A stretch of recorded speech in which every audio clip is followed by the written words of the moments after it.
Así que aprovechamos esa ola de los primeros 2 o 3 meses y nos fue extremadamente bien. Empezamos a crecer a casi 2x y para cuando más o menos la pandemia se estabilizó, que fueron 6 meses, 9 meses, estábamos teniendo hasta, no sé, 5.000 estudiantes activos por día, lo cual era demencial.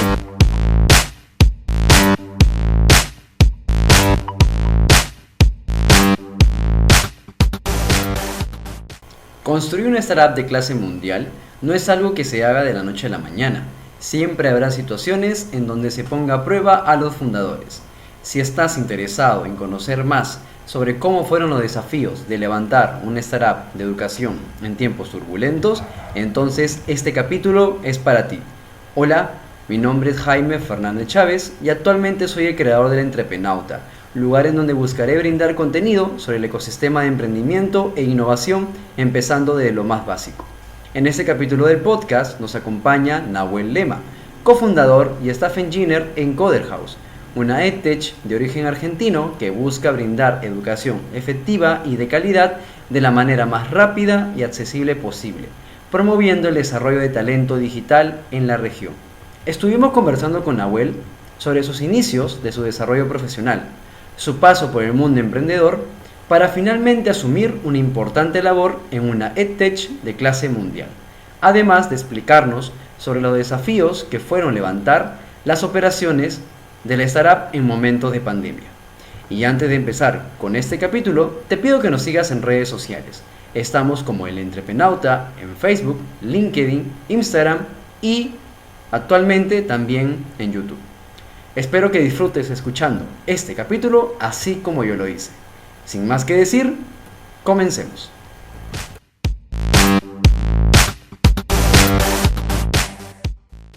Hola Nahuel, ¿qué tal? Un gusto tenerte aquí en el nuevo capítulo del podcast del Entrepenauta. Comentarles también que a Nahuel le encanta formar parte de algunos espacios para difundir la importancia de la educación alternativa digital y también las experiencias que ha tenido como co-founder de una startup que actualmente se encuentra pues dando educación alternativa en muchos países. Nahuel, muchas gracias por darte este tiempo para poder grabar este capítulo conmigo del podcast. Bueno, para empezar me gustaría saber, ya para que también la audiencia te pueda conocer, ¿a qué te dedicas actualmente? Ok, bueno, primero el honor es todo mío, me encanta estar en podcast, tipo, lo habrás notado seguramente, y siempre que tenemos la oportunidad, obviamente estamos más que agradecidos de poder divulgar en todos los espacios que podamos. ¿Y qué es lo que hago hoy en día? Estoy donde están los problemas. Hoy fui rotando de rol a medida que fue avanzando la empresa y fui tomando distintas posiciones, y hoy por el conocimiento que tengo sobre el producto y la tecnología que todavía prevalece en Coderhouse, estoy donde están los problemas, ¿no? En esos frentes de acciones, y cuando no hay problemas, que no suele ser algo tan común, o sea, suele haber tiempos de paz. Lo que me dedico es a automatizar, agilizar, mejorar cualquier tipo de información que necesitamos procesar o lo que sea, con tal de darle las herramientas necesarias sobre todo a nuestro staff interno, o sea, todo lo que tenga que ver con nuestro back office, para facilitarle todo tipo de herramientas que les permita hacer mejor su trabajo y obtener mejores resultados. Así que prácticamente eso es lo que hago. Y voy de problema en problema, de equipo en equipo, tratando de ayudar, colaborar, y siempre, ese es por lo menos lo que hago de día. Y lo que hago de noche es tratar de participar en todo tipo de eventos que pueda para poder divulgar la palabra de Coder y lo que tenemos para ofrecer al mundo. Así que por eso tenemos estas dos o tres facetas dando vueltas por ahí. Buenísimo, siento que haces demasiadas cosas y en verdad has sumado bastante para el avance de Coder. Pero vamos a remontarnos un poco antes de tu experiencia en Coder. ¿Cuáles fueron como tus primeras experiencias laborales? Inicialmente, ¿qué fue lo que estudiaste o a qué te dedicabas al inicio? Ok, bien. Esto fue de un Nahuel de hace 17 años. Ya tengo 35, así que mi carrera de alguna manera comenzó ni bien terminé la escuela, donde me fui a estudiar diseño gráfico a la UBA. La UBA es la Universidad de Buenos Aires, y donde se enseña, bueno, particularmente de la UBA, la FADU, que es la Facultad de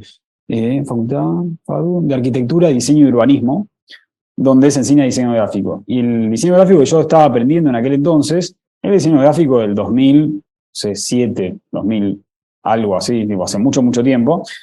Y pensé que ese era mi camino y fracasé estrepitosamente. Fracasé en esa facultad, que es una facultad pública, y luego me fui a intentarlo nuevamente en una facultad privada y fracasé otra vez. Y fue sumamente frustrante porque pensé que mi destino era más o menos atravesando ese camino y no fue por ahí. Al final, lo que terminó resultando es que por distintos grupos de amigos que yo tenía, uno de esos amigos de un determinado grupo de ilustración al que yo pertenecía, empezaba a programar. Y venía hace unos meses con eso, así que me dijo, Nahue, ¿por qué no le dedicás un par de horas a esto? Que yo ya estoy trabajando de esto y vos que estás medio perdido, capaz te puede llegar a orientar. Y dije, bueno, sí, dale, qué sé yo, vamos a probar. Y me encantó.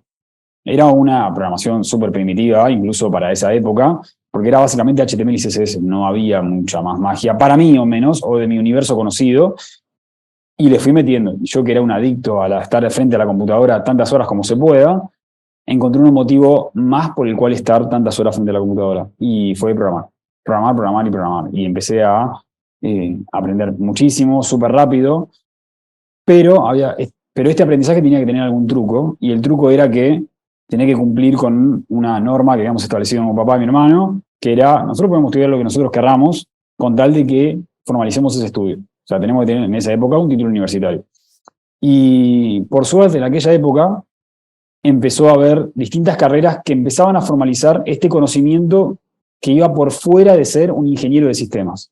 Por lo tanto, me anoté en una facultad que sigue existiendo todavía, que se llama Escuela Da Vinci, donde daban la carrera, o una micro carrera de 2 años, de diseño y desarrollo web, o programación web, o algo así, donde durante 2 años, en 4 cuatrimestres, atravesabas un montón de materias, desde el diseño, la programación, la gestión de un negocio, como distintas verticales relacionadas a eso. Bastante expeditivo todo, y me encantó. Como literalmente me sentí súper alineado, claramente aprobaba todas las materias, porque estaba absolutamente comprometido con eso, y durante mi proceso formativo empezaba a hacer algunos trabajos freelance, empezaba a trabajar con algunos de los chicos que conocí en la facultad, y ni bien terminé la facultad, que fueron 2 años, ya para diciembre, más o menos, noviembre, estaba haciendo varias entrevistas, bastantes, de hecho, era un momento boom de pleno empleo en cuanto a sistemas, y antes de rendir el último examen, ya estaba trabajando en una multinacional, que en este caso se llama Global Logic, y gracias a un profesor que me recomendó para entrar ahí, que muchos de los profesores también trabajaban en Global Logic, pude dar mis primeros pasos en un trabajo formal en relación de dependencia, entrando como super junior, pero bueno, ya entrando en las grandes ligas, que para mí era, bueno, pasar de trabajo freelance a una multinacional significaba un impacto bastante importante. Y a partir de ahí inició mi camino profesional, pasando de pequeños roles en distintos equipos, principalmente del área de frontend, desarrollando en HTML, CSS y JavaScript, y progresivamente fui adquiriendo algunas habilidades mínimas de liderazgo que me permitieron hacer seguimiento de pequeños grupitos, no más de 3 personas, durante bastante tiempo. Y mi proceso en Global Logic eventualmente terminó. Pasé por Globan, pasé por Clarín, que es un medio de comunicación masivo acá en Argentina.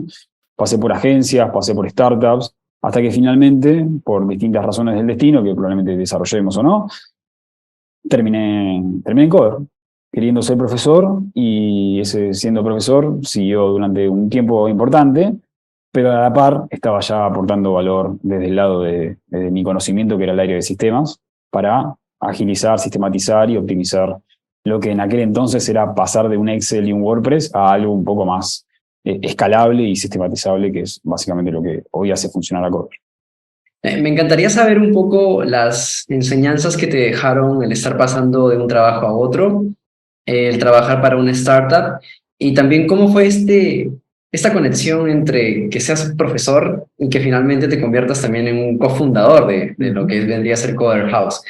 Yo más o menos supongo, igual ahí ya te lo dejo que lo comentes, me imagino que tú fuiste como que uno de los primeros profesores de Coder House.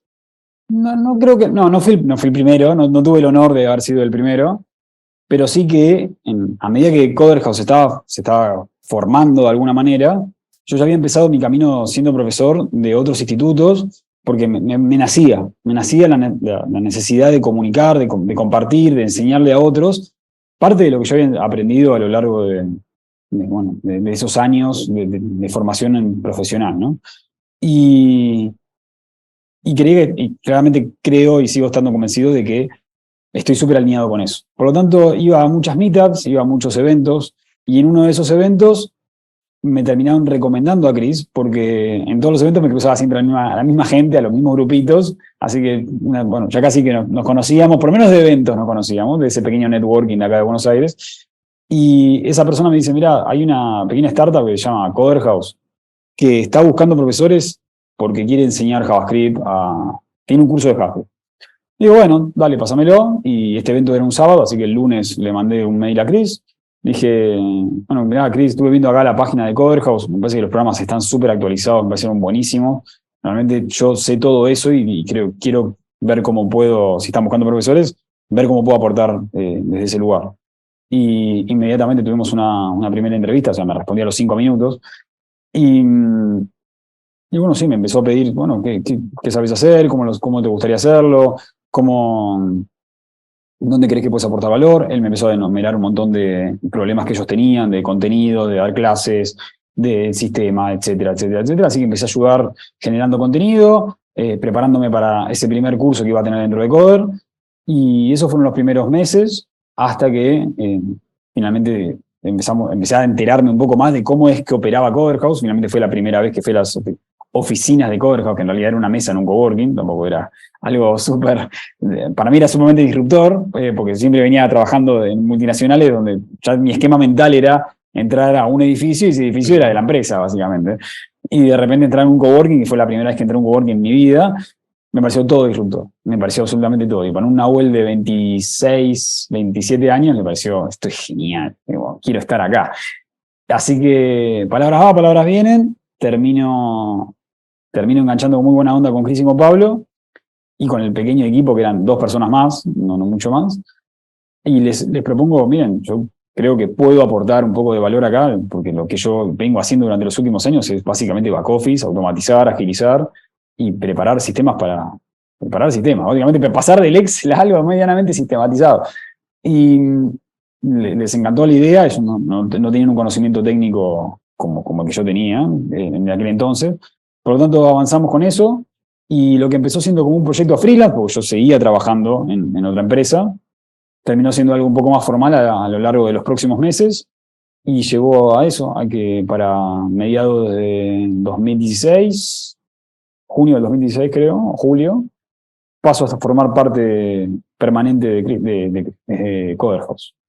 Vengo a esta misma oficina donde estamos grabando ahora mismo, por primera vez, porque nos habíamos ido del coworking donde estaban antes, y empezamos a estar acá, lunes a lunes, sin parar, dando muchísimos cursos presenciales, o muchísimos, para en ese entonces eran un montón, con la pequeña estructura que teníamos, que éramos menos de 10 personas, tratando de dar clases a menos de 100 personas a lo largo de 2 coworkings.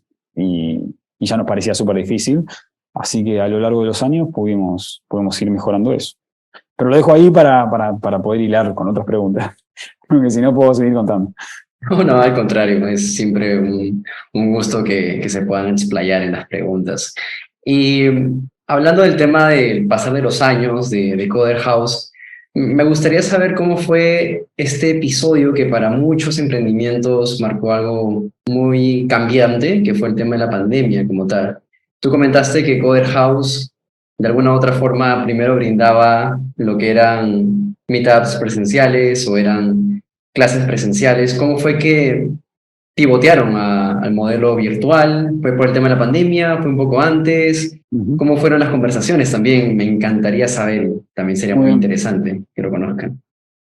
Bueno, resumidamente, desde que Coder se funda hasta el 2019, bueno, casi finales del 2019, Coder House daba clases presenciales. O sea, ya estábamos expandiéndonos, entre comillas, para nosotros era súper desafiante, en distintos coworking de Argentina, desde Salta, que es la provincia más al norte que tenemos, hasta Ushuaia, de Tierra del Fuego. O sea, empezaba a haber distintas propuestas presencialmente, pero nos costaba muchísimo mantenerlas, convocar a la gente, conseguir a gente que realmente termine llenando un aula como mínimo, y era muy difícil. Lo mismo sucedía en Chile y en Uruguay, que teníamos cursos, uno cada 3 meses, era muy poquito, y era muy esporádico. Lo mismo empezaba a pasar en las provincias, que no generábamos una recurrencia, no era que se llenaba un curso tras otro, sino que convocábamos muy poquita gente y siempre el núcleo estuvo acá en Buenos Aires, que era justamente lo que,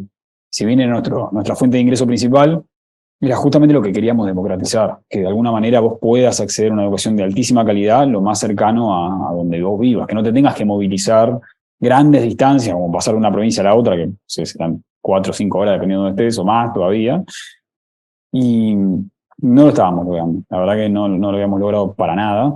Así que a mediados del 2019 recibimos dinero de la UTEC es una famosa universidad de Perú, y casualmente, entonces, eh, de- el destino quiso esto. Así que Cris se va se va a vivir a Perú durante esos meses porque parte del contrato de financiación de la UTEC era que, bueno, que vengas a levantar operación acá, que, bueno, operación en Perú, que contrate gente, etcétera, etcétera, etcétera. Y era muy común, no sé si ahora sigue existiendo ese tipo de formalidad, pero Startup Chile, que también Coder House recibió dinero en aquel entonces, hacía lo mismo. Literalmente era abrir operaciones, contratar gente y, bueno, realmente pagar impuestos, ¿no? Entonces, al final del día, se fue y estuvo unos meses y la verdad que no funcionó. No había, no sé, no era el momento. A los coworking la verdad que no les interesaba quedarse más horas abiertos para dar un curso.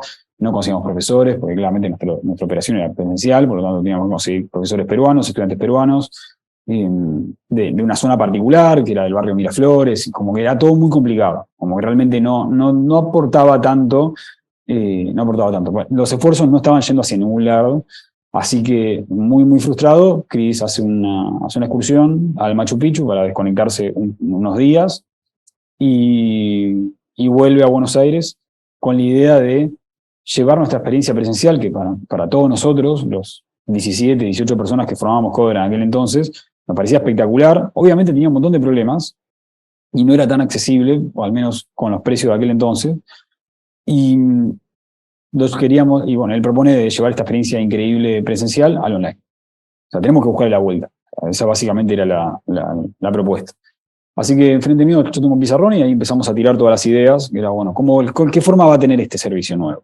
¿Cómo va a canibalizar nuestro propio mercado? Porque al final del día, Cover House, dentro de la pequeña operación que teníamos, la verdad que éramos conocidos por educación presencial. O sea, no había otra cosa, no era como, bueno, está Cover con educación presencial y está otra alternativa con educación online en vivo. No existía eso. Así que para diferenciarnos y continuar con nuestra propuesta, era llevar literalmente el curso al online. Y nuestros cursos generalmente tenían hasta 15 personas, ¿no? La verdad que no más.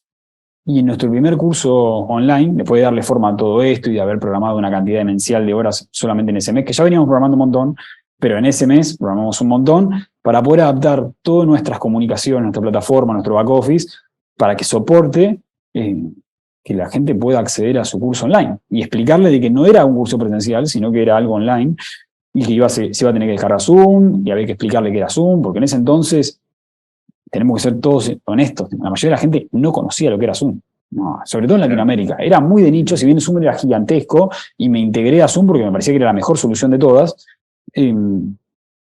no era tan conocido. Había que explicarlo a la gente. La mayoría de las personas, de hecho, la primera comisión, no recuerdo si exactamente el 100%, pero probablemente más arriba del 90%, nunca habían hecho un curso online en vivo. Jamás en la vida. Entonces, era algo como muy disruptor, había que explicar muchísimas reglas y fue muy desafiante. Pero aún así pudimos surfear esa ola de desafío y ese curso fue menguando de calidad, pero finalmente la gente lo recomendó. Como que les pareció muy bueno. Si bien internamente sabíamos que no estábamos ofreciendo lo mejor, el curso finalmente era muy bueno. Y obviamente aprendimos un montón, iteramos un montón sobre esa pequeña inicial propuesta, pero ese primer curso, y comparando con el curso presencial que tenía hasta 15 inscriptos, esos primeros inscriptos llegaron a 45, 48, lo cual ya era casi 4 veces más de un curso promedio nuestro, lo cual era una pista de que, opa, vinimos con algo. O sea, de repente nos cruzamos con oro y, y eso fue el inicio de algo hermoso que sigue durando hasta hoy, que es 6 meses antes de la pandemia pudimos pivotear y para cuando llegó la pandemia ya no dábamos más cursos presenciales. O sea, les habíamos ofrecido a todos los que estaban cursando presencialmente que se pasen al online y progresivamente, no. Bueno, ya para el 1 de enero no vendíamos más cursos presenciales, solamente manteníamos los que todavía seguían en progreso, pero finalmente esos cursos se terminaron y nunca más volvimos a ofrecerlos. Para cuando llegó el 1 de marzo, no me acuerdo cuándo empezó la pandemia exactamente, pero los primeros meses del 2020, ya teníamos más de 1.000 estudiantes por noche.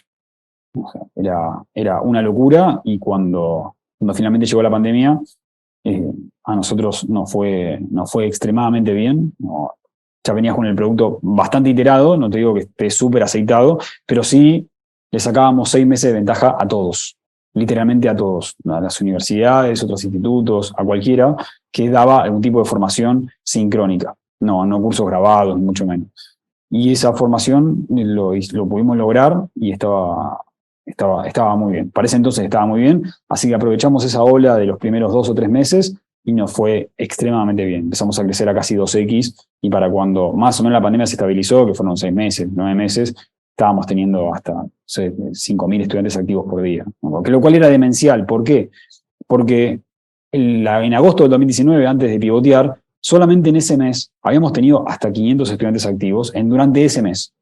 Y para cuando, por ejemplo, vamos a hacer directamente un spam hasta adelante de todo, y septiembre del año pasado, que fue nuestro mejor mes en cantidad de estudiantes activos hasta el momento, esperemos que este septiembre lo superemos, llegamos a 65.000 en un solo mes, lo cual involucra un montón de comisiones activas, un montón de tutores, un montón de profesores, y bueno, todo el transcurso de todas estas personas que confían en nuestro servicio para profesionalizarse, ¿no? Así que de 500 en el 2019, en agosto del 2019, hasta septiembre del 2022, tuvimos un crecimiento absolutamente exponencial, con un montón de desafíos, ¿eh? No solamente crecimos en nivel de estudiantes, crecimos en personas que todavía nos acompañan en Coder.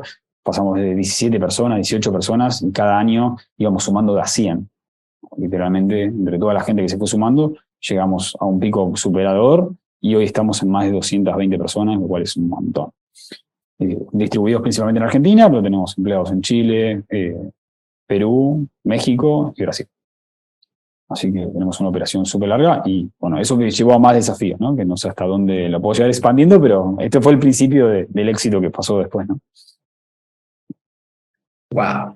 No, la verdad que escuchar la cantidad de personas que hoy en día hay en comparación al 2019 en Coder, y sobre todo la cantidad de estudiantes activos, ¿no? Que justamente debe ser la métrica que tienen ustedes de recurrencia también de personas que estudian en Coder, ¿no? La verdad que ha sido fenomenal. Y algo ahí que me pareció muy curioso es también que 6 meses antes de que, pues, prácticamente todos los lugares presenciales cerraran o tomaran muchas más restricciones y medidas, ustedes ya estaban en la parte virtual, ¿no? Digamos que fue, no quiero decir el destino, fue como una mezcla entre el azar, entre la parte de las decisiones que tomaron de manera estratégica, ¿no? Porque de alguna u otra forma sentían en su momento de que no estaba como creciendo como ustedes querían, y pasaron a la parte virtual, ¿no? Y cuéntame un poco desde tu rol en la parte del back office, de gestionar todo esto de aquí. ¿Cómo fue, de alguna u otra forma, tu labor? ¿Y qué tipo de desafíos encontraste cuando empezó a crecer exponencialmente tu propuesta? Okay. Claramente, acá no sé si hay algo en Perú que sea similar a esta frase, pero nos lo dimos en la pera. Lo que significa esto es que te chocaste contra una pared muy rápido, muy fuerte, y dolió muchísimo. Y fue así. Bueno, claramente yo había programado Coder, obviamente con la intención de escalar hasta el infinito, pero no fue tan así. La verdad que a medida que empezamos a recibir mucho tráfico, de mucha recurrencia, lo que nuestro cliente, lo que tiene, o nuestro modelo de negocio en realidad, que tenemos picos de tráfico en momentos muy específicos del día. Bueno, las clases comienzan a las 8:30 de la noche. Bueno, a las 8:30, a las 8:29, todas las personas quieren conectarse para poder acceder a la clase, ¿no? No es que durante el día tenés como regularidad, no. tenemos determinados picos, que es donde está más del 50% de las clases, ¿no? Nuestro producto se ofrece muchísimo a la noche, por lo tanto, tenemos muchísimo tráfico a la noche. Y en todos esos picos empezaron a relucir distintos problemas que nosotros teníamos. Teníamos una estructura muy monolítica, donde una sola API servía a nuestro e-commerce, a la plataforma, a nuestro back office. Empezó a haber muchos problemas relacionados a sistemas. Intentaba apaciguar, intentaba escalar, pero la verdad que no me daba tiempo. Así contratáramos más gente, había un conocimiento, había 5 años de escritura de código atrás, unas 500.000, un poco más de 500.000 líneas de código, y costaba mucho porque había que empezar a refactorizar, había que empezar a crear nuevas entidades, había que empezar a hacer demasiadas tareas, y la verdad que no nos daba tiempo, ni a contratar, ni a transmitir el conocimiento, ni a ejecutar. Eran jornadas larguísimas que no terminaban nunca, porque todo lo que explotaba la noche anterior lo tenía que salir a arreglar, o durante esa misma noche, lo cual era súper peligroso, y si no al otro día, 6 de la mañana, 7 de la mañana, arrancando y a programar, y a meterla, con tal de que no pase la próxima noche. Y fue muy desafiante porque nosotros teníamos un montón de problemas, algunos relacionados a sistemas, otros relacionados a otros procesos, como que finalmente estábamos preparados para determinado caudal y de repente explotó el negocio. Bueno, necesitábamos muchos tutores, necesitábamos muchos profesores, necesitábamos mucha gente contratar fija para supervisar toda la calidad del curso, porque la calidad del curso es súper importante. Entonces necesitamos generar procesos para supervisar, necesitamos iterar sobre cosas que ya no escalaban más. Como que de repente teníamos que iterar demasiado rápido y no nos daba abasto para contratar, para arreglar, para mejorar. Fueron 2 años súper difíciles. 2020, 2021 y 2022 fue súper desafiante. O sea, 2020 para darnos cuenta de todos los problemas que teníamos, 2021 para expandir todos los equipos, bueno, más allá de que lo estábamos expandiendo durante el 2020, el 2021 es cuando teníamos más dinero para poder contratar y expandir todos los equipos, llegar casi a 200 personas, y durante el 2022 poner algunos procesos en pie, tuvimos un montón de pifies, como que realmente falló muchísimas cosas, pero empezamos a encontrar un poco el caos. Y hoy por hoy suele ser bastante excepcional que tengamos algún tipo de incidente. Súper normal en cualquier empresa de tecnología, pero tratamos de minimizarlo todo lo que se pueda. A veces sale bien, a veces sale mal, intentamos que no suceda, pero estamos muchísimo más maduros. O sea, no podemos comparar hoy a 6 meses de haber comenzado el 2023, estamos, pero, no sé, 10 veces mejor que el año pasado. Pero definitivamente, en todo sentido, ¿eh? En capacidad de equipo, en disponibilidad, en un montón de aspectos que hacen que el sistema operativo de Coverhouse funcione bien. Obviamente se puede mejorar, pero que la experiencia final del usuario sigue siendo enriquecedora y crecemos en usuarios activos por mes y nuestra propuesta sigue mejorando día a día. Genial. ¿Y cuáles fueron esas claves del éxito que tú consideras que hicieron de que los problemas que habían internamente por el tema propio de crecimiento como tal o inherente a esto, hicieran de que de alguna u otra forma se pudiesen como solucionar en el camino? No tengo una respuesta muy larga para eso. La respuesta corta es contratar al mejor talento que la plata pueda pagar. No, literalmente tenés que traerte al mejor equipo que puedas. Por ejemplo, yo no soy una persona 10X, la verdad que no. ¿Y por qué sé que no? Porque a medida que fuimos contratando a esas personas que sí son personas 10X, te das cuenta. Te das cuenta y dices, ok, con esta persona en mi equipo vamos a ganar el mundial. No voy a ser yo el que gane el mundial, va a ser otra persona. Y en ese momento te das cuenta que ya no tenés 2 ojos mirando un problema o varios problemas, tenés muchos ojos, muchas mentes, analizando de forma muy, muy horizontal, teniendo una mentalidad súper flexible en cuanto a distintos tipos de problemas que pueden llegar a aparecer y que en base a su experiencia es mejor atenderlo de X o Y manera, y que esos cambios a veces son de rápida ejecución y otras veces no. Y hay que ejecutar muy lento, y hay que hacer muchos controles, y hay que eventualmente, cuando se saca a producción algún tipo de mejora o lo que sea que esta persona proponga, suele ser una mejora exponencial. Y bueno, tuvimos ese trayecto. O sea, nos hubiese encantado mejorar todo en 15 minutos, pero bueno, hay cosas que no se resuelven en 15 minutos, lamentablemente. Necesitas gente, necesitas conocimiento, necesitas infraestructura, necesitas un montón de tecnicismos que no están en MVP. No todo es MVP en la vida. Ya se empieza a complejizar bastante. Así que parte del aprendizaje y parte de los errores que hemos cometido se fueron saneando, contratando gente que tiene una visión quizás un poco más holística del negocio, porque te traes personas que estuvieron en empresas que suelen ser más grandes o más pequeñas que vos y que tuvieron otro tipo de desafíos, o que forman parte de otros negocios, o que forman parte de otro tipo de experiencias que al final del día te enriquece a vos, te enriquece a vos en el negocio que vos estás ofreciendo. Al final del día, para que salgamos un poco las distancias, nuestro sistema es algo es mucho más logístico de lo que uno puede creer. Necesitamos profesores, necesitamos estudiantes, necesitamos fechas, necesitamos juntar a todos esos elementos, poder planificarlo a lo largo de todo el año, tener como una demanda de 2 o 3 años en adelantado, como que al final del día es como muy, muy logístico, muy operativo, en lo que se conoce en Y Combinator, se conoce como Operative Intensive, donde vos tenés una presión, pero demencial. O sea, es súper intenso. No es un Rappi, no es un Uber, pero es nuestra pequeña operación. No es lo que quiero decir con esto es que no es un curso grabado que lo subo y ya está. No. Es ese curso repetido N veces. Por ejemplo, ahora capaz que tengo 20 cursos de marketing digital dándose al mismo tiempo. En distintas etapas del curso. Uno está en la primera clase, otro está en la 10ª, otro está por terminar. Y ese proceso se repite constantemente. Y eso es bastante difícil de hacer. Por lo tanto, necesitas. De hecho, el equipo de operaciones es el equipo más grande que hay. Más allá de todo el software que trata de ayudar y a veces automatizar y agilizar todo ese proceso, necesitas personas. Las personas que estén supervisando todo eso. Y eso. Genial. Ahora vamos un poco más a la parte como de reflexión con respecto a Coder House. Y cuéntame qué es lo que te ha dicho la gente acerca de Coder House. ¿Qué tipo de comentarios has recibido positivos principalmente, ¿no? Obviamente. A ver, igual podemos mencionar negativos también, ¿eh? No hay ningún inconveniente, pero vamos a centrarnos en los positivos. Primero porque, sinceramente, no hay un producto que ame todo el mundo. Siempre vas a tener haters. Eso es inevitable. No. En el momento que haces algo público, algo que lo consuma la gente, vas a tener promotores y detractores. Siempre, históricamente lo vas a tener así. Ojalá tuviésemos el producto perfecto y trabajamos muy duro para poder lograrlo. Bueno, no le va a gustar a todo el mundo, lamentablemente pasa.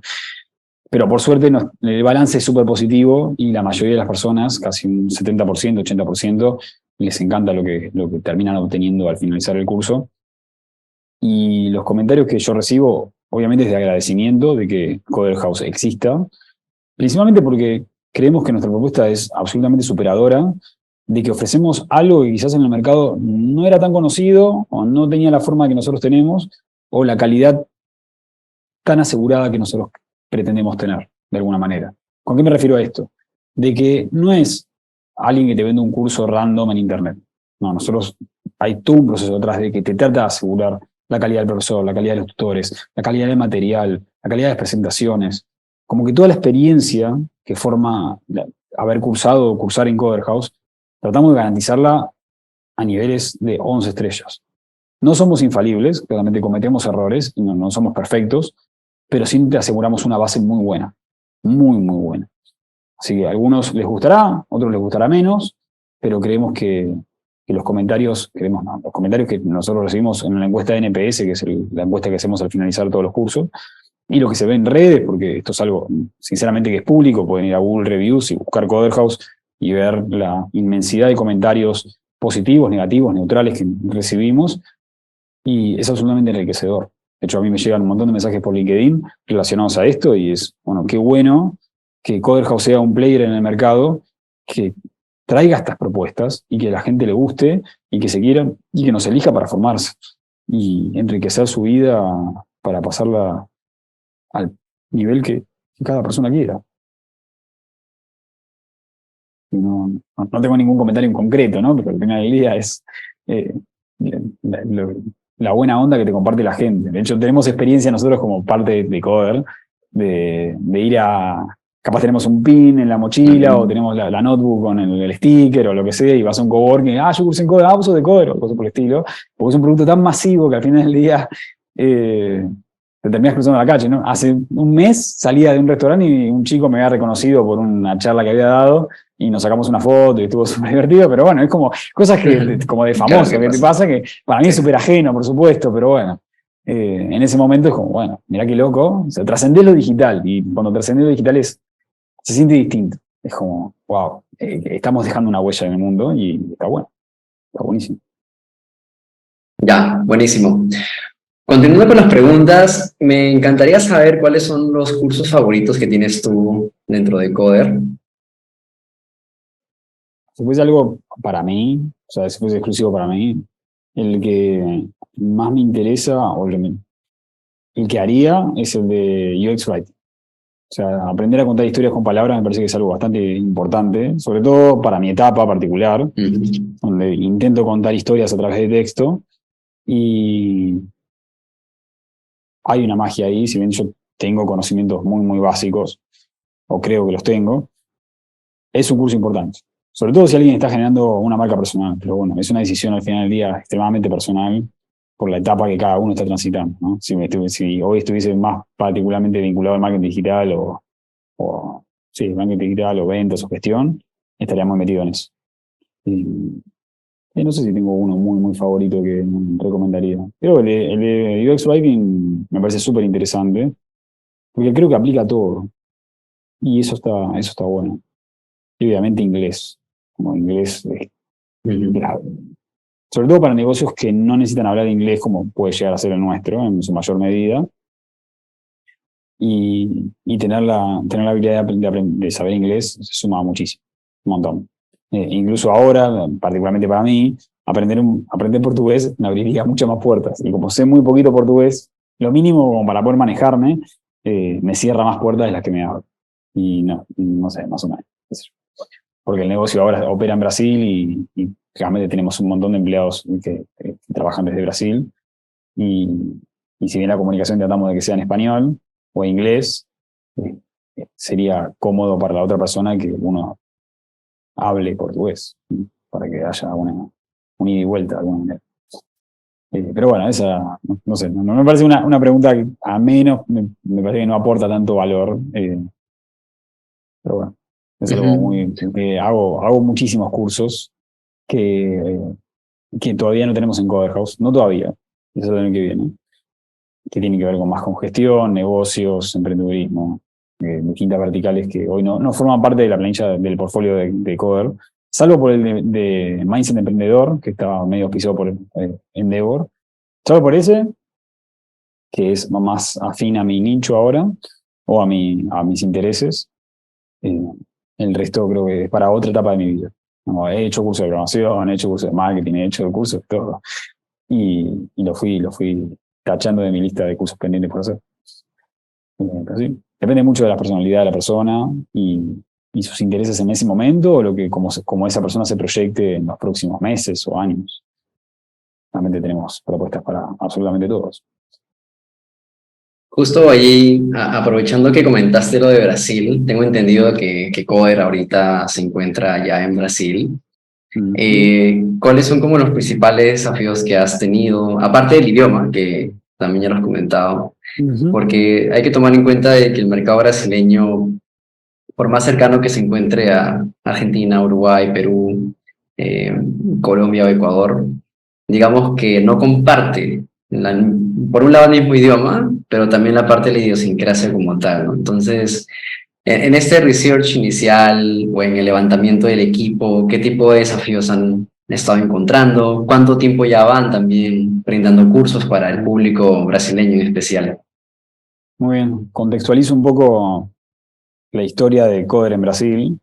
Nosotros levantamos dinero de Monagis. Monagis es el fondo más grande o el segundo más grande de Brasil. Y parte de la intención era que abramos operaciones en Brasil. O sea, de alguna manera ellos veían una oportunidad enorme en Brasil, como efectivamente lo es, y que para eso nuestra propuesta tenía que estar en portugués. Si bien habíamos crecido en todos los mercados de Latinoamérica, seguíamos dando cursos en español. Por lo tanto, teníamos que primero adaptar toda nuestra propuesta de plataforma, mails, e-commerce a portugués. Luego, en paralelo, empezamos a traducir los 3 cursos que iban a salir como caballito de batalla, que era marketing digital, desarrollador web, product manager y otro más, no me acuerdo, creo que eran 4 o 5. Así que solamente nos enfocamos en eso, como para tener 5 verticales, como tratar de tenerlo más diversificado, pero mínimo para poder salir. Así que el 1 de enero del 2022 finalmente salimos, que se habilitó el sitio, y se empezó la preventa con cursos que iniciaban 3 meses después aproximadamente. Y esa operación fue creciendo muy lentamente, porque hay que entender que éramos los nuevos en el jardín, los nuevos jugadores en el mercado brasilero, y nos teníamos que hacer conocer. Y de alguna manera eso llevó mucho, mucho tiempo. Invirtiendo un montón de dinero con tal de hacer conocer la propuesta y que queríamos ser conocidos en Brasil. Saltando en el tiempo, nos dimos cuenta 2 años, 1 año y medio después, 1 año y pico después, que era mejor tener algo más, obviamente invertir más en más personas, invertir en un equipo que cree una comunidad como la que hicimos acá en Argentina, presencialmente. Por lo tanto tuvimos, por primera vez, después de mucho, mucho tiempo, tuvimos nuestra primera oficina, o sea, por fuera de un coworking. Por lo general siempre alquilábamos un espacio de coworking, sillas o una micro oficina, y de repente nos cruzamos con, bueno, ahora tenemos una oficina que tiene capacidad para 20 personas, en Sao Paulo, donde estaría nuestro principal mercado. Y los grandes desafíos fueron, obviamente, levantar la operación allá, como que había idas y vueltas con el idioma, había como distintas diferencias, fantástico. Pero el primer día era como, bueno, había que ir lidiando con todas estas dificultades, pero finalmente se fue concretando. Y hoy la realidad es que empezamos a crecer en personas que están trabajando directamente en Brasil. Esta semana o la anterior concretamos la primera contratación de una persona que no habla ni español ni inglés, que habla 100% portugués, porque hasta ahora era un limitante que sepa hablar español. ¿Por qué? Porque al final del día hay otras 200 personas que hablan español. Si bien hacemos nuestros esfuerzos para encontrar una lengua franca, es natural para nosotros hablar en español en todas nuestras comunicaciones internas, naturalmente, ¿no? El usuario que compra en Brasil, todas sus comunicaciones son en portugués, naturalmente. Y levantaron otra operación que es una réplica de la Argentina a mínima escala. Es difícil, no es tan fácil. Pero esta vez creo que empezó a resultar. Ya con 1 año y medio de trayecto, está empezando a dar resultados. No sé si va a lograr resultados exponenciales, quizás se tome un poco más de tiempo, pero tengo fe de que para el 1 de enero del 2024, ya estamos a mitad de año del 2023, en los próximos 6 meses, nuestra presencia en Brasil, principalmente Sao Paulo, va a crecer fuertemente, muy fuertemente. Pero bueno, para lograr eso hay que invertir mucho dinero y confiar en la gente que contratás en otro país, para que pueda llevarlo adelante. Así que no sé si ahí los desafíos son empezar de muy abajo y con el dinero justo como para poder aprovecharlo y reinvertir todo lo que genera Brasil para poder expandirnos y lograr que el mercado brasilero sea, ojalá, nuestro principal mercado. Así como lo tiene Tienda Nube o Mercado Libre, nuestro principal mercado sea Brasil, y sería increíble, sería realmente increíble. Buenísimo. Entonces, dices que el tema de la creación de la comunidad es como vital para abrir un nuevo mercado en Brasil. Y aparte también de eso, de que el mercado brasileño como tal no opera de la misma forma como el mercado latinoamericano de habla hispana, en ese caso, ¿no? Entonces, por eso es que se ha movido y ha crecido muy lentamente el mercado, bueno, en este caso las ventas en Brasil. Y cuéntame cuáles son como los planes a futuro que tiene Coder, muy aparte de crecer la operación en Brasil, si es que se puede decir también. Sí, hoy esos planes a futuro se están materializando progresivamente debido al impacto de AI en nuestra realidad. Cuando esto llegó, claramente movió algunos backlogs de nuestros proyectos para poder utilizar esta tecnología para mejorar la experiencia del estudiante, mejorar la experiencia del profesor, mejorar la experiencia del tutor y mejorar nuestra operativa de alguna manera para, generar una propuesta de valor súper interesante. Y esa propuesta de valor tiene que ver con, por ejemplo, tener un chatbot súper increíble que ayude a todo el mundo con toda la información de Coder House para poder facilitársela al estudiante. También para para mejorar todos nuestros programas, porque al final del día nosotros vamos a seguir ofreciendo educación y vamos a seguir ofreciendo programas y vamos a seguir formando a la gente y esos cursos tienen que estar súper actualizados. Y hoy el foco está puesto de hecho lo anunciamos la semana pasada, que ya salieron en producción todos los programas nuevos de muchísimos cursos y vamos a seguir sumando más cursos a esta actualización para que empiecen a tener clases destinadas a ver cómo aplica AI a Product Manager, a diseño UX, a marketing digital, y cada uno con sus herramientas, con sus soluciones, para que la experiencia sea realmente más que atractiva, para que las nuevas personas que se vayan sumando adquieran este conocimiento de vanguardia, que es algo que siempre hacemos, pero hoy con AI en el mercado hizo que todos nuestros programas se actualicen rápidamente. O sea, nosotros por lo general, que es la experiencia que siempre cuento, si vos hoy, Jaime, te anotás a desarrollador web y finalizás el curso y le recomendás el curso a alguien más, probablemente el curso que haga esa otra persona va a tener un programa actualizado,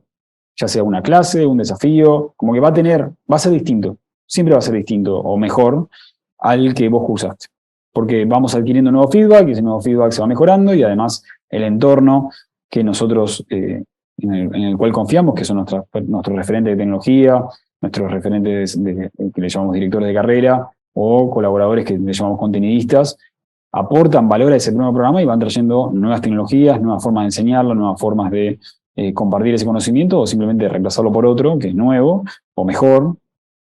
Y hoy AI forzó a que actualicemos todos esos programas con AI.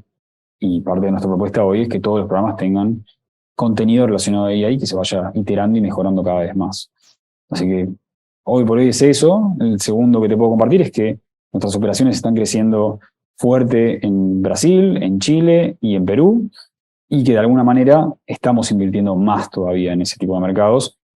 Queremos, o nuestro foco está puesto en Brasil principalmente, porque realmente la oportunidad es enorme, pero no descuidamos ninguno de los demás mercados y tenemos operaciones de acá desde Argentina hasta México.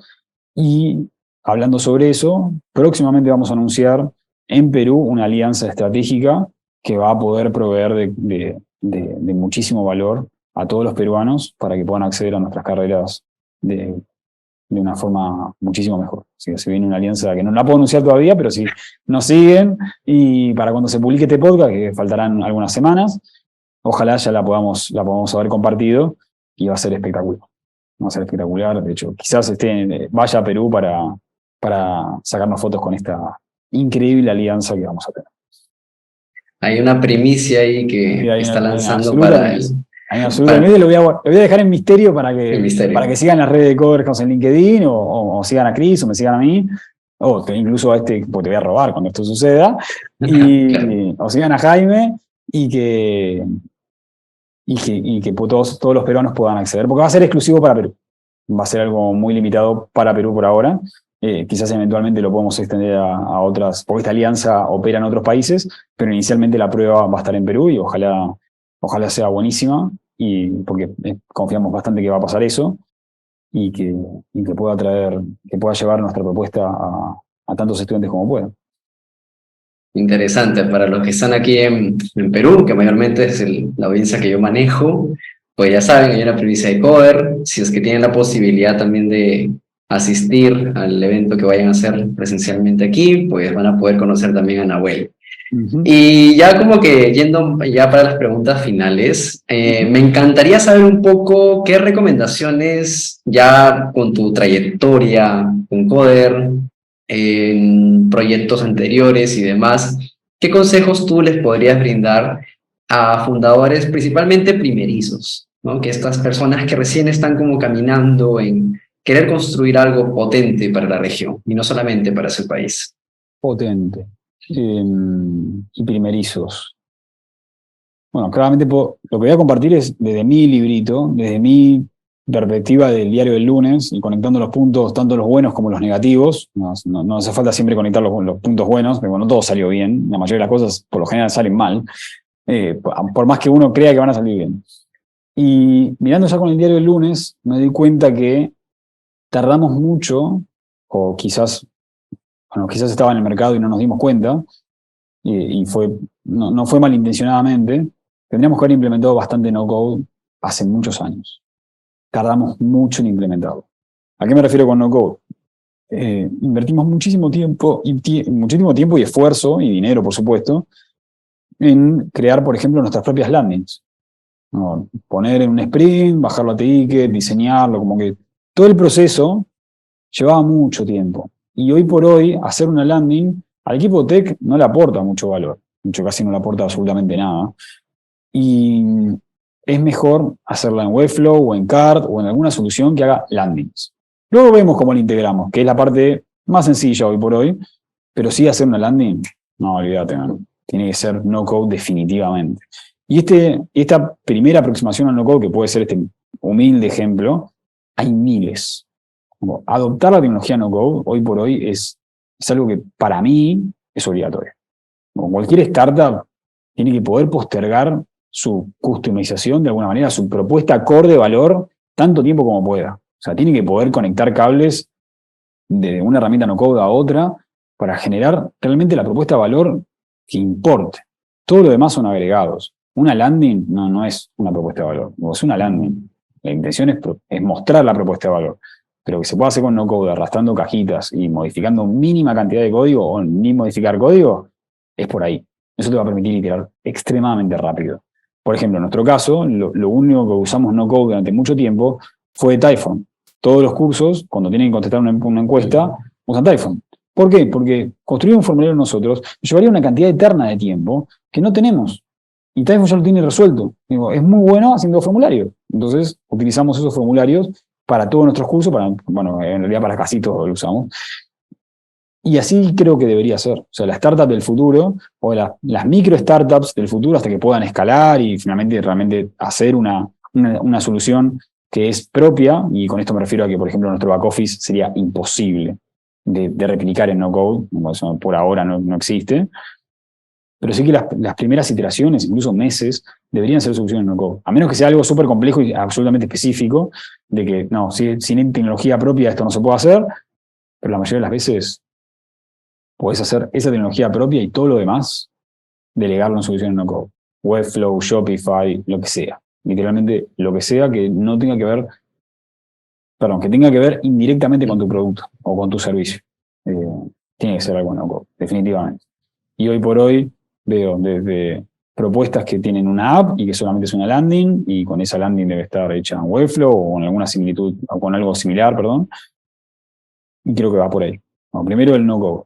Y el segundo que puedo recomendar de alguna manera es, hay que aprender el negocio, inevitablemente. ¿No? Eso tiene que pasar, tiene que aprender sobre el modelo de negocio, sobre iteraciones, sobre procesos, tienes que saber. Y el tercero, por no quitarle importancia al segundo, hay que saber vender. Hay que saber hablar, hay que saber comunicar, hay que estar vendiendo todo el tiempo. Y tener una marca personal súper fuerte que se encargue de hablar sobre lo que vos haces. Darte a conocer muchísimo. Por lo tanto, si sos alguien que, bueno, hablándole directamente a la persona que puede ya estar escuchando este podcast y está empezando una startup, o incluso ni siquiera empezando una startup, empezando a ofrecer un servicio, como freelance, como lo que sea, realmente ofreciéndote como una persona que quiere trabajar, tenés que hablar de lo que haces. Y tenés que generar una marca personal, inevitablemente. Un founder que hoy no habla de su marca personal o no tiene una comunicación en redes, se está perdiendo una oportunidad de mercado. Obviamente no lo puedo generalizar, ¿no? Pero es interesante que cada founder pueda hablar de lo que hace y que pueda comunicar y que se preste a este tipo de encuentros de conversar sobre lo que hace el producto o servicio que está vendiendo, de que hable de su marca en redes sociales, que elija una o todas las redes para comunicar. Yo, por ejemplo, no uso ni Instagram, ni Twitter, ni TikTok, ninguna. Solamente uso LinkedIn. Porque creo que nuestros estudiantes están ahí. Y realmente estoy convencido de que si eso, claramente hay estudiantes en TikTok y en Twitter y en lo que sea, bueno, a mí me afecta particularmente en LinkedIn. Entonces trato de generar propuestas constantemente y tratar de publicar algo de valor todos los días. Y creo que de esa manera, así como lo hace Chris y lo hacen casi todos los miembros de Coder, están generando valor. Y eso hace mucho ruido, y cuando haces mucho ruido, finalmente llegan personas interesadas en lo que vos estás tratando de proponer. Así que creo que resumiría en esas tres. Utilizar herramientas no-code para validar lo que tengas que validar, tanto como se pueda, incluso pagando una solución no-code, que de hecho llegar a la parte paga deberías tardar bastante. No digo que hay que poner la tarjeta el primer día, la mayoría de las soluciones no-code son gratis en su primer tier, casi todas, no todas. La segunda es aprender de negocios, leyendo, escuchando podcasts, escuchando entrevistas con otras personas, tratando de inspirarse todo lo que uno pueda. Y la tercera es vender y autopromocionarse. Y realmente perder el miedo a ser autobombo. Lo que hacemos autobombo, no sé si en Perú existe algo parecido, pero es autorreferenciarse constantemente. Como bueno, sí. Por ejemplo, lo que vamos a hacer cuando publiquemos esta entrevista, yo voy a hacer una publicación al terminar esta. Cuando vos publiques esta entrevista, yo voy a hacer una publicación al respecto. O sea, si me daría vergüenza, no lo haría. Pero sí, lo hago, porque hay que hablar de lo que uno hace, hay que promocionar a otros creadores que también lo generan y llevar más redes. Así que creo que está bien. De hecho, yo fue un proceso que yo viví. Al principio me daba muchísima vergüenza y no lo hacía. Simplemente likeaba o comentaba la publicación donde se me mencionaba, pero progresivamente me di cuenta, y escuchando a otras personas que tenían una forma de pensar similar a la que estoy compartiendo ahora, que es súper importante, ¿sabes? Y hoy lo hago y creo que me siento cómodo con lo que hago y no tengo ningún tipo de vergüenza en contar y compartir y publicar en los lugares en los que participo o participé. Y está perfecto, porque generas un social proof, generas una validación social que hace que otras personas confíen más y te tengan como referente. Y eso es lo que creo que todo el mundo debería buscar, ser los referentes en el negocio o servicio que uno está ofreciendo. Sí, has dado justamente en el clavo y también gracias por el tema de la promoción del post en la que voy a colocar el podcast junto contigo. Y bueno, ya vamos a las preguntas, las dos preguntas finales que siempre hago a cualquier entrevistado que venga por aquí. Y es la primera, ¿qué libro, y solamente uno en particular, recomendarías? Y la segunda pregunta es, si tuvieras que volver como a nacer, ¿qué es lo que te hubiera gustado hacer? Okay, vamos por la primera. Siempre decir uno es como muy difícil, porque Sí. la vida es más compleja de lo que uno cree. Pero ya que mencionamos, para mí, que hay que reforzar ese conocimiento que por lo general en Latinoamérica no se tiene, o sea, no es que vamos al colegio y probablemente todos tengamos la misma educación, la misma formación, o con verticales muy similares, o con alguna finalidad muy similar. Difícilmente en los colegios de Latinoamérica tenés la materia emprendedurismo o negocios. O literalmente, aprendemos de lengua, matemática, historia, artes, como distintas verticales relacionadas más a humanidades, pero yo no tuve ninguna materia de negocios, ni de gestión de empresas, ni de nada. Salís siendo un humano a mitad de camino. Salí con la mínima formación y luego tenés que formarte otra vez para conseguir algún tipo de profesión o profesionalizarte de alguna manera. Creo que eso yo lo viví acá en Argentina y por historias compartidas que tengo con otras personas que he conocido a lo largo de mi vida que vivieron en otros países o son de otros países, la situación es bastante similar, porque si algo que se sistematizó en escala fue la educación y la salud, ¿no? Literalmente se escalaron hasta el infinito y todos más o menos tuvimos la misma educación, o muy similar. Sobre todo la gente de los 90, yo tengo 35 años, o sea, mi juventud, desde los 10 años hasta los 18 más o menos fueron fines de los 90, principios de los 2000. Todo fue más o menos así, una educación analógica, orientado en mi caso a humanidades, mi papá a lo técnico, mi hermano a humanidades también. Así que creo que hay que formalizarte en negocios. ¿Cómo creo yo? Bueno, claramente hoy estamos en la época de digitalización, acceder a formaciones de negocios es mucho más accesible. Y si tuviese que recomendar un libro, recomendaría el de Personal MBA. El Personal MBA es un libro que creo que el apellido creo que es Kaufman, no estoy tan seguro, pero casi seguro que es ese. Y en el libro recorre todos los modelos de negocio que hay. Trata de resumir todos los MBA, porque él es un apasionado de eso, y resumió todos los libros del MBA en ese libro. Y obviamente no hace falta leerlo, o sea, recomiendo que lo lean, pero si pueden escuchar podcasts que lo resuman, o podcasts que lo relaten, o escuchar el audio relato, va a ser, creo que, muy enriquecedor porque le van a poner nombres a los que nosotros convivimos constantemente, ¿no? Literalmente todo es el mismo negocio, bueno, no el mismo negocio, son estos 7 u 8 negocios que él menciona, o modelos de negocio, y luego le cambian cositas, pero básicamente todos funcionan igual, ¿no? Al final del día es o modelo de suscripción, o modelo de compra única, o high ticket, o low ticket, etc. Como que hay distintos tipos de nombres que él le pone, y creo que es interesante. Lo leí ya hace muchos años, necesitaría como releerlo otra vez. Capaz que quedó un poco habría que ver si lo actualizó, porque obviamente muchos de estos libros quedaron un poco desfasados después de la pandemia, porque la pandemia trajo nuevos negocios al mercado o nuevas formas de pensar esos negocios, por el auge de la digitalización y la transformación digital. Y, y creo que recomendaría eso. Si pudiese recomendar más, obviamente recomendaría más. Pero vamos a limitarlo a uno porque si no me pasaría hablando un montón. Dale, y la segunda pregunta es, Y si la segunda tuvieras, era, si si tuvieras que tuviese que volver empezar a de nuevo, nacer. ¿no? Ujú. Pasa que nosotros solamente podemos contar una sola historia y la única historia que contamos es la historia que vivimos. No podemos ni contar historias pasadas, ni historias futuras, ni historias alternativas. No, solamente contamos la historia que es. O sea, es el día de hoy y contamos el día de hoy. No sabemos qué pudo haber pasado sí y no sabemos qué pudo haber pasado sí no. Literalmente no tenemos esa capacidad. Creo que el camino que cada uno transita es lo que a mí me inspira muchísimo, que es el camino del héroe. Al final, el camino del héroe sistematizado o ejemplificado a través de Campbell es lo que representa toda nuestra vida. Y como yo tengo un fanatismo por el héroe en su función en la sociedad y lo que aporta o aportó al mundo, y los grandes, sobre todo los grandes héroes griegos principalmente, y luego los romanos, creo que todos tenemos la historia que contamos, y la historia la dejamos de contar cuando ya no la podemos contar más. O sea, hasta el último capítulo de nuestra vida. Por lo tanto, no va a haber mucho. De hecho, hay un mito que dice que vos estás viviendo, pero a su vez estás recordando lo que viviste en vidas pasadas. Porque en el momento que vos nacés, se cae un alma de un carruaje del cielo, y vos lo que haces no es aprender, vos estás recordando constantemente. Significa que había como una especie de alusión a que vos tenías vidas pasadas de alguna manera, pero es imposible de comprobar. No, literalmente lo que estamos viviendo, este mismo presente, es lo que está sucediendo. No hay nada, ya el pasado no se puede modificar y el futuro todavía no existe. Entonces, sí, no podría elegir otra vida. ¿Hubiese tomado otras decisiones? Sí, sin duda. De hecho, hay un ejercicio que escuché en una entrevista que le hizo Oso Traba a un CEO que ahora no recuerdo, creo que era el CEO de Aprende, me parece, pero no lo recuerdo bien, donde él tenía un coach que es un rabino israelí, y el rabino le preguntaba, que hacía un ejercicio que nunca había escuchado de esa manera. Todos estamos con el ejemplo de conectar los puntos para lograr el resultado, bueno, bla, bla, Sí. bla, como que eso, los conectando puntos que te hicieron llegar al presente que vos estás viviendo ahora. Pero el rabino le preguntó y le dijo, ¿y si conectás los puntos de donde vos fallaste?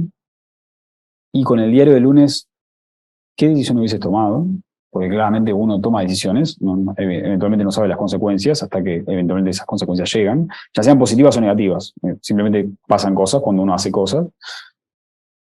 Y si bien no puedo compartir todas las decisiones malas que he hecho en mi vida, porque hice un montón, porque soy humano y me equivoco, sí hubiese tomado otras decisiones en varios momentos de mi vida. Pero bueno, eso lo podemos saber con el diario del lunes. Mientras lo estás viviendo, ese diario del lunes todavía no existe. Sí creo que intento tomar buenas decisiones y trato de hacer un balance los 1 de enero y decir, bueno, a ver cómo estuvo este año y conectar esos puntos positivos y negativos. Y que tomé decisiones en el pasado que no funcionaron bien. Y como esas decisiones ya no se pueden modificar porque tienen un efecto en el futuro, espero, si eventualmente me toca decidir lo mismo, tomar otra vertiente y encontrar otro cauce que me lleve a otro lado. Pero bueno, las decisiones son en ese momento y los momentos son únicos. Por lo general no se vuelven a repetir. Ya se repiten, si se repiten eh, con otras variables. No sé si fue la mejor respuesta. No. Como no creo mucho en próximas vidas, ni en pasadas vidas, ni en la repetición de la misma, me cuesta tomar perspectiva de eso. Puedo imaginarlo, pero creo que lo que estamos viviendo es único y hay que aprovecharlo, y hay que vivirlo lo mejor que se pueda. Y en mi caso, es que a mí me encanta ayudar, tratar de ayudar a tanta gente como se pueda, y aportar ese granito a este mundo. Y por suerte formo parte de Coder, y llevamos Coder hace ya casi 10 años, ya van 9, y ese impacto que estamos generando en el mundo creo que es muy positivo, porque al final del día estamos ofreciendo cursos, y los cursos son adquiridos por personas, y esas personas finalmente al obtener este conocimiento que adquieren a través del curso, pueden acceder a más y mejores oportunidades. O sea, nadie hace un curso porque está aburrido. Luego, si lo hacen, es un disparador más. Por lo general, las personas quieren acceder a más y mejores oportunidades, y quieren monetizar o formalizar un conocimiento que a través de Coderhouse o cualquier otro instituto lo pueden monetizar. Y eso es absolutamente enriquecedor. De hecho, a cualquiera que esté escuchando este podcast puede hacer el ejercicio de seguir el hashtag de Coderhouse y va a ver el sinfín de certificados que la gente comparte para dar a comunicar de que acaba de egresar de Coderhouse y lo quiere compartir con el mundo y está orgulloso de haberlo hecho. Y es absolutamente enriquecedor, porque es ese momento donde trasciende un poco lo que uno trabaja al día a día y de repente aparece en redes sociales, en comunicaciones, en gente que hace videos al respecto. Como que ya no somos 5 personas en una oficina, ya es cientos y cientos de miles de personas que pasaron por a través de Coder y que ojalá en el 2025 puedan pasar, no lo mencioné hasta ahora, pero el año pasado se egresaron más de 165.000 personas. Ojalá para el 2025 vayamos escalonadamente egresando a más personas y haciendo conocer nuestra propuesta a más gente, y que para el 2025 se puedan egresar 500.000 personas. 500.000 personas sería un impacto súper positivo en Latinoamérica, súper positivo. Porque necesitamos más y mejores profesionales y con mejores habilidades. Y ojalá Coderhouse pueda ser la principal opción de todas estas personas para formalizarse. Así que sí, tengo hasta ahí. Creo Me que encanta. habría un par de temas más, pero me pareció que era el momento para compartir. No, al contrario, como te dije, después de una pregunta, creo que la información cuando se explayan es mucho mejor.